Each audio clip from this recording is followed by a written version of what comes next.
नमस्कार, स्वागत है आप सभी का द बिहार टॉप में। मेरा नाम उदित तारण है। काराकाट लोकसभा त्रिकोणीय मुकाबला है। काराकाट काफ़ी चर्चों में बना हुआ है। इसके पीछे पावर स्टार कहे जाने वाले भोजपुरी फिल्म इंडस्ट्री के पवन सिंह हैं। पवन सिंह पहले आसनसोल से चुनाव लड़ने वाले थे। बीजेपी ने उन्हें टिकट भी दे दिया, लेकिन बाद में उन्होंने टिकट वापस कर दिया।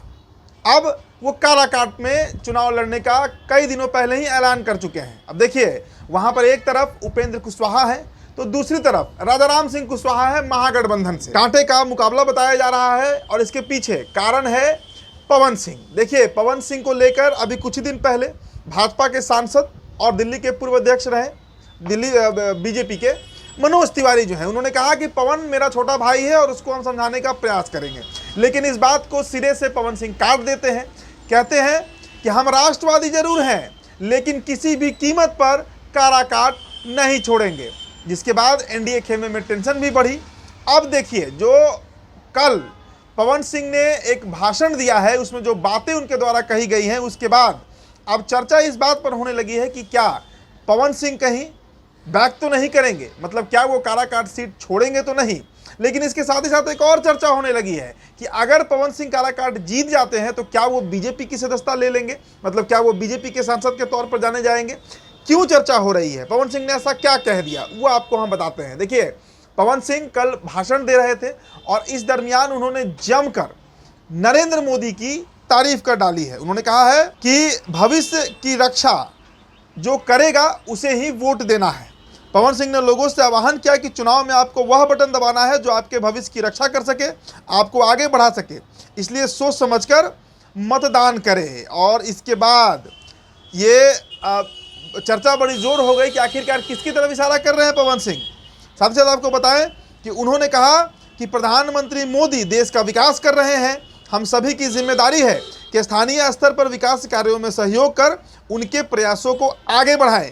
उन्होंने कहा कि सभी के प्रयासों से ही देश का विकास होगा, इसलिए सभी को आगे बढ़कर अपनी जिम्मेदारी निभानी चाहिए। ये बातें तो पवन सिंह ने ही कही हैं। इसके बाद ये चर्चा होने लगा कि क्या पवन सिंह निर्दलीय जो चुनाव लड़ने का ऐलान किया है काराकाट से, वो सीट छोड़ देंगे। लेकिन इसके तुरंत बाद पवन सिंह ने जमकर उपेंद्र कुशवाहा पर निशाना भी साध लिया है। उन्होंने उपेंद्र कुशवाहा पर बिना नाम लिए कई तरह की टिप्पणी की। पवन सिंह ने बिना नाम लिए कुशवाहा पर निशाना साधा और कहा कि स्थानीय स्तर पर जिन लोगों को विकास करना चाहिए था, लोगों की समस्याएं सुननी चाहिए थी, वो इसमें पिछड़ गए। अब नरेंद्र मोदी लोगों को के गली मोहल्लों की समस्या तो दूर करने आएंगे नहीं, हम लोगों को इन समस्याओं को हल करना होगा। लेकिन कुछ प्रत्याशी पीएम मोदी के नाम पर जीत का दावा कर रहे हैं। उनको लग रहा है कि पीएम मोदी के नाम पर वो वोट मांगेंगे और उनको वोट मिल भी जाएगा, जैसे 2014 में मिला था। मतलब सीधे तरीके से उपेंद्र कुशवाहा पर पवन सिंह जो है उन्होंने भड़ास निकाला। उन्होंने कहा कि, और चूंकि उपेंद्र कुशवाहा जो है वो लगातार इस बात को कह भी रहे हैं कि मोदी की गारंटी है, देश की जनता मोदी के साथ है। मतलब उपेंद्र कुशवाहा खुद ही इस बात को कई बार कह चुके हैं, जिसके बाद पवन सिंह को यह मौका भी मिल गया कि वो डायरेक्ट उन पर हमला कर सके। अब देखिए, मैंने वीडियो की शुरुआत में आपसे कहा था कि पवन सिंह बैक भी कर सकते हैं या पवन सिंह बीजेपी के साथ भी जा सकते हैं। क्यों कहा था?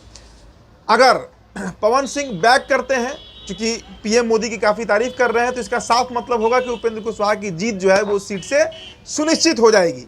लेकिन अगर पवन सिंह बैक नहीं करते हैं और प्रधानमंत्री नरेंद्र मोदी के नाम पर वोट मांग रहे हैं, जिस तरीके से कल बयान दिया गया, भाषण में कहा गया, तो इसका साफ मतलब ये निकाला जाना चाहिए कि पवन सिंह अगर जीतते हैं तो वो बीजेपी के पार्टी में जाएंगे और उनके सांसद के तौर पर उनकी गिनती चुनाव के बाद होगा, अगर वो इस रण को फतह कर लेते हैं।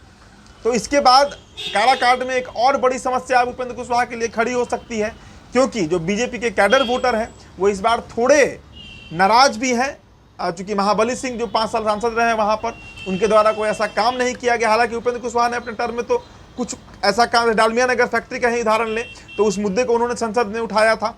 तो जो एंटी इनकम्बेंसी एनडीए के खिलाफ है, चाहे महाबली सिंह हो, तो कहीं ना कहीं उसका असर उपेंद्र कुशवाहा के भी ऊपर पड़ सकता है।